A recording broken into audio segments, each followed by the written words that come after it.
اللہ تبارک و تعالیٰ نے ایک قوم کا تذکرہ کیا ہے. وہ قوم ایک شہر میں رہتی تھی. شہر کا نام تھا ایلا، الف یہ لام اور وہ لٹکا ہوا ہے ایلا.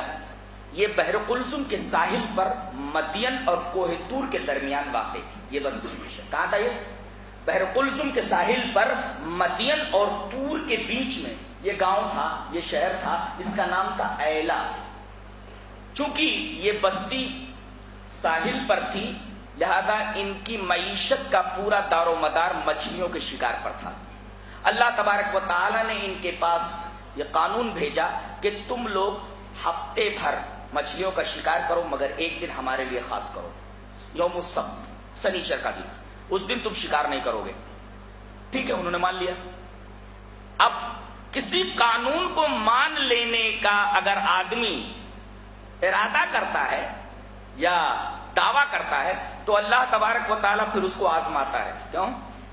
فَلَيَعْلَمَنَّ اللَّهُ الَّذِينَ صَدَقُوا وَلَيَعْلَمَنَّ الْكَاذِبِينَ. یہ آزمائش کا فلسفہ ہے کہ تاکہ اللہ جان لے کہ کون اپنے دعوے ایمان میں سچا ہے، کون جھوٹا ہے. یہ آزمائش کی وجہ، آزمائش کا سبب، ریزن بتایا گیا کہ اللہ کسی کو آزماتا کیوں ہے. بتایا گیا فَلَيَعْلَمَنَّ اللَّهُ الَّذِينَ صَدَقُوا وَلَيَعْلَمَنَّ الْكَاذِبِينَ، تاکہ اللہ یہ جان لے کہ کون اپنے دعوے ایمان میں سچا ہے اور کون جھوٹا، کون صادق ہے کون کاذب ہے. ان کو آزمایا گیا.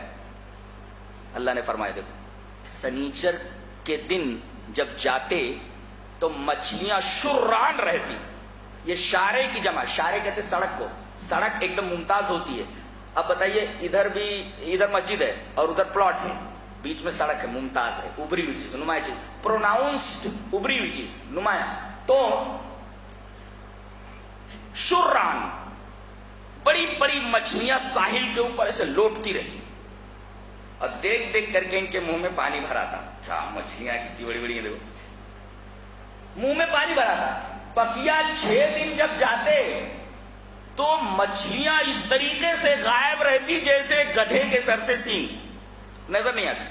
اور سنیچر کے دن شران.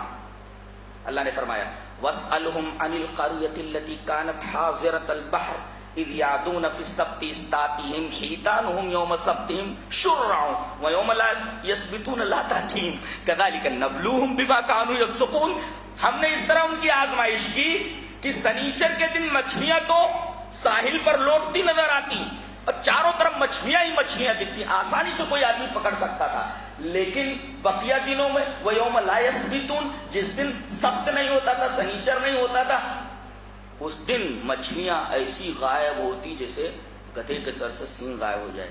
آزمائش میں پورے نہیں اترے. انہوں نے کیا کیا؟ پہلے ہیلا نکالا، ڈائریکٹ قانون کو نہیں توڑا. یہ بہت خطرناک شے ہے. آدمی قانون کو نہ توڑے، قانون کی دھارا میں سرنگ بنا لے. مجرم کیا کرتا ہے؟ پہلے قانون نہیں توڑتا، قانون کی دھارا میں سرنگ بناتا ہے، پہلے ہیلے نکالتا ہے.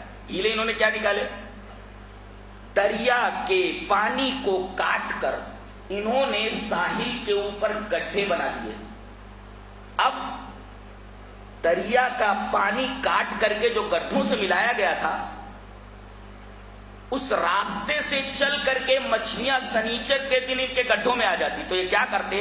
ان کے واپس جانے کا راستہ بند کر دیتے، لیکن شکار نہیں کرتے تھے، شکار اتوار کو کرتے تھے. اب ان کے درمیان جو اچھے لوگ تھے ان کے 2 گروپ ہو گئے. ایک سمجھانے لگا یہ کیا کر رہے ہو؟ کہا کہ کہاں ہم سنیچر کے دن کہاں مچھلی مار رہے ہیں، کہاں مچھلی پکڑ رہے، اتوار کے دن تو پکڑ لے، دیکھ رہے ہو نا. کہا کہ یہ ہیلا ہے، راستہ مچھلیوں کے جانے کا سنیچر کے دن ہی بند کرتے ہو نا، تو شکار کرنا ہی ہوا. دیکھو یہ ہیلا نہ نکالو، اللہ کے قانون کو مسخ نہ کرو، یہ تو اللہ کے قانون کا چہرہ بگاڑنا ہوا. بات آ جاؤ اس سے. ایک قوم سمجھاتے سمجھاتے، ایک گروپ سمجھاتے سمجھاتے عاجز آ گیا، لیکن دوسرا گروپ برابر سمجھاتا رہا. تو یہ جو سمجھا کر تھکنے والا گروپ تھا اس نے ان کو سمجھایا جو برابر سمجھا رہے تھے. کائے کو مغزماری کر رہے ہو؟ وَإِذْ قَالَتْ أُمَّةٌ مِّنْهُمْ لِمَ تَعِظُونَ قَوْمًا اللَّهُ مُهْلِكُهُمْ أَوْ مُعَذِّبُهُمْ عَذَابًا شَدِيدًا. کائے کو مغزماری کر رہے ہو؟ کیوں نصیحت کر رہے ہو ان کو جن کو اللہ تبارک و تعالیٰ ہلاک کرنے والا اور عذاب دینے والا؟ تو وہ کہنے لگے معذرۃ الی ربکم، اپنے رب سے معذرت تو کریں. اللہ پوچھے گا آخر تک کیوں نہیں سمجھایا؟ تو ہم کہہ سکیں کہ آخر تک سمجھایا تھا، اس وجہ سے ہم آخر تک سمجھا رہے ہیں. کہا کہ بھائی تم مغزماری کرو، ہمارے بس کا نہیں. ہمارے بس کا روک نہیں، ہم تھک گئے سمجھاتے سمجھاتے، یہ قوم ماننے والی نہیں۔ اور پھر ہیلا نہیں، سنیچر کے دن اعلان علانیہ وہ لوگ مچھلیوں کا شکار کرنے لگے۔ ایک گروپ تو سمجھاتا نا، ایک گروپ چپ چاپ بیٹھ گیا۔ ایک دن صبح دیکھا ان نیک لوگوں نے عبادت کے لیے جب اپنے گھروں سے نکلے تو سارے گھر بند ہیں اور خوں خوں کی کچھ آواز آ رہی ہے۔ بولے گھر بند ہے، کوئی نہیں نکل رہا ہے، کیا بات ہے؟ فوراً ڈر گئے، کہا کہ لگتا ہے رات میں اللہ تبارک و تعالیٰ کو کوئی عذاب آ گیا ہے۔ دروازہ کھولا گیا تو سور اور بندر نکلنے لگے بجائے انسانوں کے۔ اللہ کے قانون کا چہرہ جن لوگوں نے بگاڑا، اللہ تبارک و تعالیٰ نے ان کے چہرے بگاڑ دیے۔ آج بھی بہت سارے انسان ایسے ہوتے ہیں، اوپر سے انسان ہوتے ہیں، اندر سے سور اور کتے ہوتے ہیں۔ جی بہت سارے انسان ہیں۔ ہمارے درمیان کتنے لوگ ہیں، بازاروں میں دیکھ لو، سڑکوں میں دیکھ لو، بسوں میں سفر کر رہے ہو، گاڑیوں میں سفر کر رہے ہو، دکھتے انسان ہیں مگر اندر سے کوئی بندر ہے، کوئی کتا ہے، کوئی بلی ہے، کوئی شیر ہے، انسان ہے، انسان ہے۔ کتنی عجیب بات ہے، کتنی عجیب بات ہے۔ اندر سے اس دیکھو، ایک ہوتا ہے جسم کا چہرہ، ایک ہوتا ہے روح کا چہرہ۔ اصل ہے روح کا چہرہ۔ روح کا چہرہ اگر مسخ کر دیا جائے، اندر سے تو وہ بلی ہو گیا نا، اندر سے تو وہ بندر ہی ہو گیا نا، اندر سے وہ کتا ہی ہو گیا ہو۔